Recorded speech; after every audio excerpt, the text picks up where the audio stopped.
Cette semaine encore, l'actualité n'a laissé personne indifférent.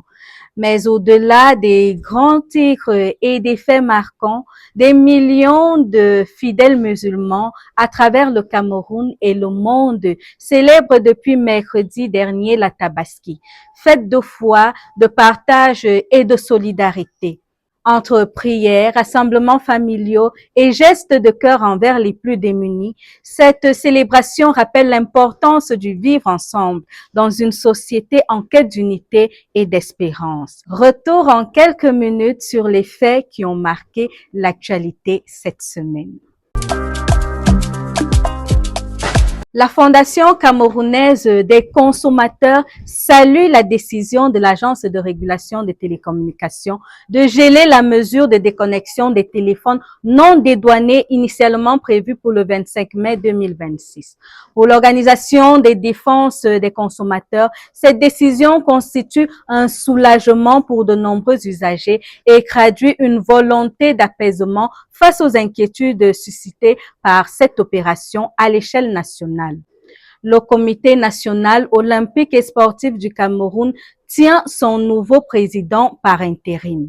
À l'issue des travaux du conseil d'administration du 25 mai 2026, Grégoire Owona a été désigné pour assurer l'intérim à la tête de l'institution après le décès de l'ancien président Kalkaba Malboum. Jusqu'ici, premier vice-président du CNOSC, il aura pour mission d'assurer la continuité du fonctionnement du comité en attendant l'élection du nouveau président. Le conseil d'administration a également annoncé l'organisation le 4 juillet prochain d'une cérémonie officielle d'hommage au colonel Kalkaba Malboum, disparu le 13 mai à l'âge de 75 ans, après plus de 20 ans à la tête du mouvement olympique camerounais. Le ministère de l'Eau et de l'Énergie accélère la modernisation du secteur électrique avec le déploiement de 20 000 compteurs intelligents dans le cadre du programme soutenu par la Banque mondiale. Grâce à cette technologie, les autorités espèrent améliorer la qualité du service, fiabiliser la facturation et lutter plus efficacement contre les fraudes et pertes sur le réseau électrique. Le MINDEF Joseph Beti Assomo a inspecté hier jeudi à Yaoundé le chantier du futur atelier industriel destiné à la fabrication de chaussures militaires pour les forces de défense et de sécurité du Cameroun. Implanté au Centre de formation technique des armées à Ekonou, CEFTA, ce complexe produira exclusivement des chaussures militaires dans le cadre de la stratégie d'industrialisation et de renforcement de l'autonomie logistique des forces armées camerounaises. En visite le 28 mai 2026 sur le chantier de la route Moradaban-Kousseri, Emmanuel Ngannou-Djoumessi, ministre des Travaux publics, a demandé la valorisation des eaux de ruissellement issues des ouvrages réalisés le long de l'axe routier. Dans le cadre du projet Le PACRI, soutenu par la Banque mondiale, ces eaux devront être stockées à travers des aménagements adaptés afin de soutenir les activités agro-pastorales et améliorer la résilience des populations de l'extrême nord face aux effets des changements climatiques.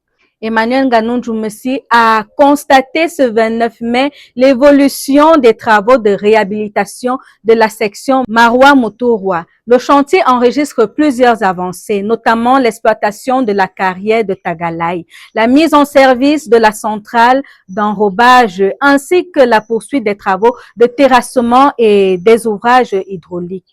Le projet prévoit également des infrastructures connexes comme un poste de payage, une station de pesage, des aires de repos et des espaces dédiés à l'artisanat local. Le président de la Fédération camerounaise de football, Samuel Eto'o, a convoqué une session ordinaire de l'Assemblée générale de l'instance le 4 juillet 2026 au siège de la Fédération à Ouarda, à Yaoundé. Cette réunion sera la première organisée dans les nouveaux locaux de la FECAFOOT, inaugurée le 13 mai dernier. L'affaire de la petite Joyce Nawal, âgée de 2 ans et demi, victime de violences sexuelles, provoque une vive émotion au Cameroun. Dans une vidéo largement diffusée sur les réseaux sociaux depuis lundi 25 mai dernier, la mère de l'enfant apparaît en larmes devant l'établissement fréquenté par sa fille, réclamant des explications ainsi que l'accès aux images de vidéosurveillance pour identifier le présumé auteur des faits. La population, très remontée par cet énième drame sur enfants, s'est rassemblée hier 28 mai devant l'établissement pour exiger vérité, justice et transparence. Les manifestants dénoncent à la fois les faits allégués et ce qu'ils considèrent comme des lenteurs ou des ambiguïtés dans la gestion du dossier. Face à ces mouvements de colère, plusieurs membres du gouvernement ont effectué une descente sur les lieux le même jour, tout en rappelant la population au calme, car, disent-ils, toute lumière sera faite autour de cet énième drame. Un jeune homme d'une vingtaine d'années tué à la machette au quartier éleveur à Yaoundé. Alors, les coups lui auraient été assénés jeudi 28 mai au petit matin par le fils de la compagne de son père. Les causes de ce crime sont encore inconnues. L'assassin est entre les mains de la justice. Le journaliste Roger Betala a entamé son dernier voyage hier jeudi. Il sera inhumé samedi à Mengemessi, son village natal. À l'occasion de la Journée mondiale de l'Afrique le 25 mai dernier, le président Denis Sassou Nguesso a annoncé la suppression obligatoire de visa pour les ressortissants africains entrant dans son pays à partir du 1er janvier 2027. Présentée à Brazzaville, cette mesure vise à renforcer l'intégration africaine et à faciliter la libre circulation des personnes dans le cadre de la zone de libre-échange continentale africaine, le ZLECAf. Ousmane Sonko a été élu président de l'Assemblée nationale du Sénégal mardi dernier à Dakar, avec 132 voix sur 165. L'ancien Premier ministre prend la tête de l'institution parlementaire 4 jours après son limogeage par le président Bassirou Diomaye Faye et 2 jours après la démission d'El Malick Ndiaye de l'Assemblée nationale. Un véritable coup de théâtre politique au Sénégal. L'ancien président sénégalais Abdoulaye Wade fête ses 100 ans ce vendredi 29 mai. À cet effet, plusieurs séries de manifestations sont prévues à Dakar et dans les autres régions du pays, avec comme point d'orgue les dates du 4 et 5 juin prochain pour un hommage national auquel le président Bassirou Diomaye Faye prendra lui-même part. Lors de l'ultime journée du procès en appel du financement libyen présumé de sa campagne de 2007, Nicolas Sarkozy a livré une déclaration empreinte d'émotion devant la Cour mercredi dernier.